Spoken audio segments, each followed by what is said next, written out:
Brad Marchand could be taking on a completely new role next season as the captain is getting older and the likelihood of injury is rising. He could be going on some load management, similar to what we see in the NBA. I'm going to be talking about that, as well as Nikita Zadorov has spoken out about why he has signed with the Boston Bruins and revealed the truth as to why this was his final destination. I'm going to be talking about all of that stuff here in this video. Before we get into it, though, we know 75% of you guys watching right now are not subscribed to the channel. If you're looking for a spot to get all of your Boston Bruins news, you're in the right spot. Make sure to hit the sub button.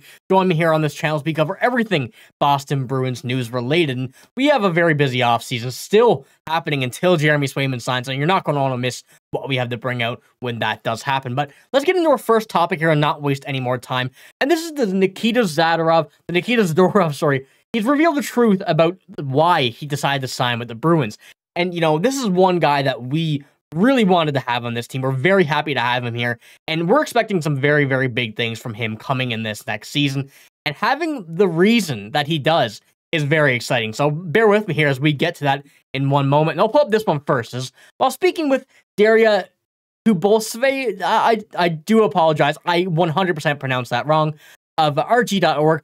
Zadorov revealed that while the Vancouver Canucks were his initial top choice, he ended up choosing the Boston Bruins. He felt that Boston was the best chance of winning a Stanley Cup and was the best fit for his family. Now, obviously, the best fit for his family is definitely a positive thing. That's a very good thing that a lot of people will take note of in the NHL. A lot of players will take note that this is a very good spot to, bring your family and have everything like that. But another big important part of this is that he thinks this is his best opportunity to win a Stanley Cup. And this is one thing that we love to hear. Any player saying this, especially coming from a free agent from another top team in the NHL, saying that this is likely the best opportunity he has to win a cup with this team. That says a lot to me.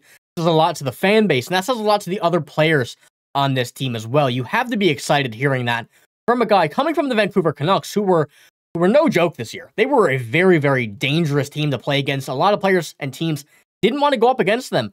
But having him coming from that team, saying that the Boston Bruins were the team that he thinks could win the best, or had the best odds of winning a Stanley Cup rather than the Vancouver Canucks, this is pointing in the good direction. This really shows the attitude and the drive that Nikita Zadorov will have with this Boston Bruins team. And having the direct quote from him right here, this is another big thing. He says, "Money is great, but I want to win. The Bruins were the best option, both in terms of hockey, which is always a priority, and family." So, once again, this directly coming from Nikita Zadorov this time, once again, solidifying that this is exactly what this team wants. This is exactly what the players want. And things like this really, as I mentioned, spread word in the hockey community quickly, especially coming from players to player. That's one thing that always takes into an effect is what players have to say about the city, have to say about the team. And him saying this, family-wise, play-wise, everything, it works out very, very well. So I'm very excited that we can see him here this season with the Boston Bruins, and especially with his stats. That's one thing as well I kind of wanted to mention here. Not too much, because that's not what we're going to be talking about here, but 20 points, 75 games, that's nothing major. That's nothing to, be super excited over, but his play style on the defense, his size, everything relating to that is exactly what the Bruins needed. So having a guy who wants to be here, happy to be here, and thinks that this team is the best opportunity to win a cup, and the player that he is, all of this adding up into one thing makes this super exciting. So I'm I can't wait to see what he's like in a Bruins jersey, how he plays on the ice, paired up with likely going to be Charlie McAvoy. I think this is going to be the perfect top pairing, along with a very, very dangerous upcoming offense. So, be excited for that, folks. This is one thing that we're gonna have to be super, super excited about. But let's head on to our second topic here, which is a pretty big one. Could Brad Marchand be taking on a new role with this team? And we know the captain is not going to be taking anything like that different. He's not going to be losing the captaincy or anything like that. But as I mentioned, this could be something with load management. We know Brad Marchand is definitely getting older. That's something that is a bit scary. We know we don't want Marchand to get too old. Guy's been here forever. We are happy to have him, and he's still playing at a very, very high level. But this article really makes us think about what we could see with Brad Marchand, and kind of brings up, could the possibility of load management be realistic? And this is what we have here. I'm not going to read this all, bear with me as I kind of skim through it. It says, shortening shifts and limiting total ice time in games for Marchand would be wise, but it's challenging to keep him off the ice when the team needs its best players. And for late game pushes, instead of load management, could focus on how the Bruins and Marchand approach practices.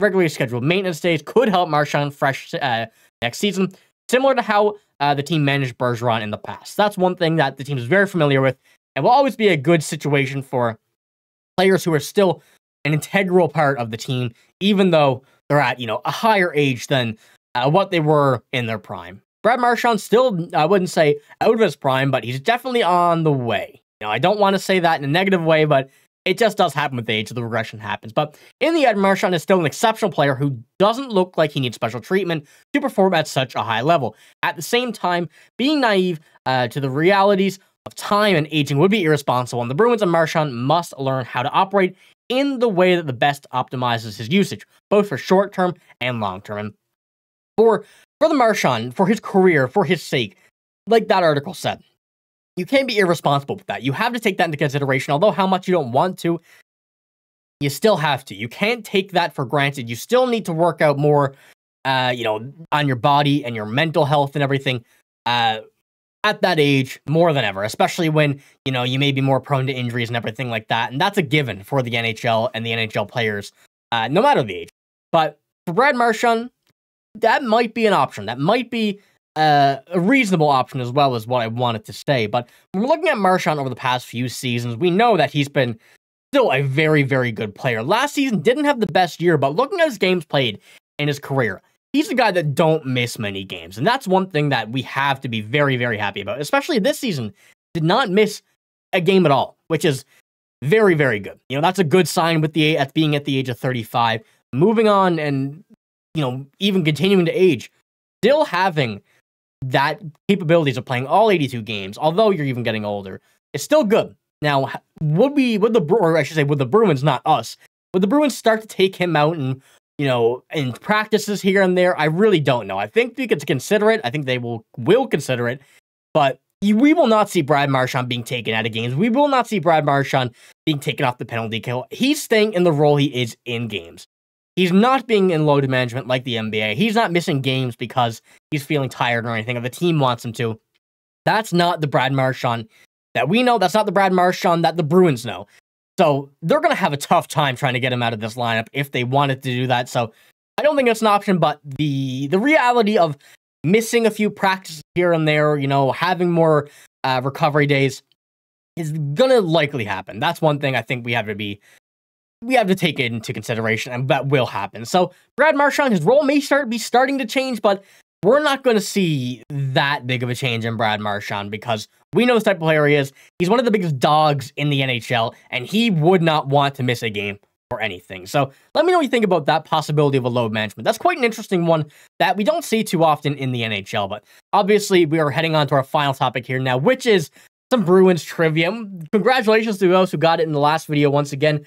I can't remember the question off the top of my head here in the middle of this recording, but it's in the description, and I will be out for this question as well. But here we have a pretty, I would say more difficult one than the past few, but which Bruin led the team in goals with 55 in the 1972 and 73 season? So as always, make sure to leave your comments below with, kind of giving your opinions on the stuff we spoke about here in this video, as well as the trivia question. I will like those that got the correct answer and everything. In the description, we'll have the correct answer. But that's all I got here in this video. If you did enjoy, give it a like, hit the sub button as well. Posting a lot of Bruins content here, a lot more stuff coming.